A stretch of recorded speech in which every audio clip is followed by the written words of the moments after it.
नमस्कार मित्रांनो, मातोश्री कम्प्युटर्समध्ये आपलं स्वागत आहे। आज आपण जी माहिती जाणून घेणार आहोत ती या पद्धतीने असेल की आपल्या नावावरती किंवा आपल्या आधार नंबरवरती आपण किती सिम कार्ड घेतलेले आहेत याबद्दलची आपण माहिती जाणून घेणार आहोत। तर आपण Google Chromeवरती आल्यानंतर आपल्याला sanchar-sati.government.in या पद्धतीनं वेबसाईट एंटर करायची आहे। sanchar-sati.government.in या पद्धतीची वेबसाईट एंटर केल्यानंतर तुम्हाला या पद्धतीचा जी विंडोज आहे ती डिस्प्ले होईल। विंडोज डिस्प्ले झाल्यानंतर तुम्हाला इथे ज्या 3 लाईन दिसत आहेत यावरती क्लिक करायचं आहे। हे बघा, क्लिक केल्यानंतर सिटीजन सेंट्रिक सर्व्हिस नावाचं जे ऑप्शन आहे यावरती क्लिक करायचं आहे। यावरती क्लिक केल्यानंतर इथे तुम्हाला वेगवेगळ्या प्रकारची माहिती दिसेल। इथे नाव युअर मोबाईल कनेक्शन यावरती तुम्हाला क्लिक करायचं आहे, म्हणजे तुमच्या नावावरती किती कनेक्शन आहेत हे तुम्हाला इथं शो होईल। तर या नवीन पोर्टलवरती तुम्हाला ट्रान्सफर केला जाईल। त्यानंतर इथे तुम्हाला तुमचा जो मोबाईल नंबर आहे तो एंटर करायचा आहे।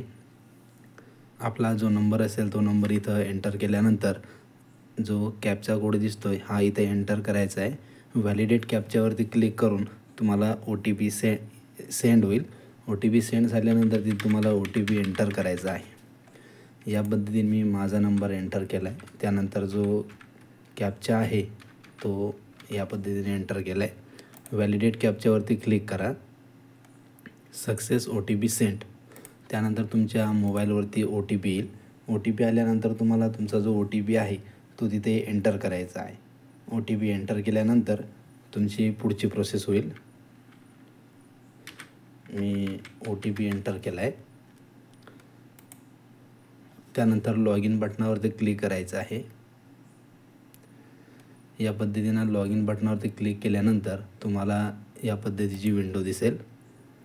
यामध्ये बघा, इथे मोबाईल नंबरचे शेवटचे जे 4 डिजिट आहे ते दिसत आहे।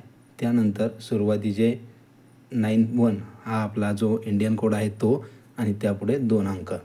या पद्धतीने तुम्हाला नंबर शो होईल।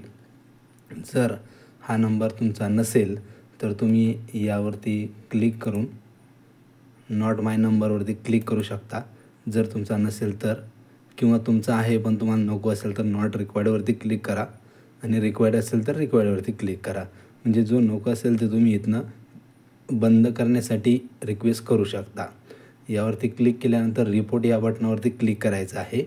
रिपोर्ट या बटनावरती क्लिक केल्यानंतर तुमचा जो रिपोर्ट आहे तो जनरेट होईल। वरती आपली जी रिक्वेस्ट आहे ती रिक्वेस्ट जाईल। त्यानंतर तो नंबर बंद झाल्याचं तुम्हाला नोटिफिकेशन मोबाईलवरती मिळून जाईल। माहिती महत्त्वपूर्ण आहे। आपल्याला जर माहिती कळाली असेल तर नक्कीच चॅनलला लाईक करा, सबस्क्राईब करा आणि व्हिडिओ शेअर करा। धन्यवाद।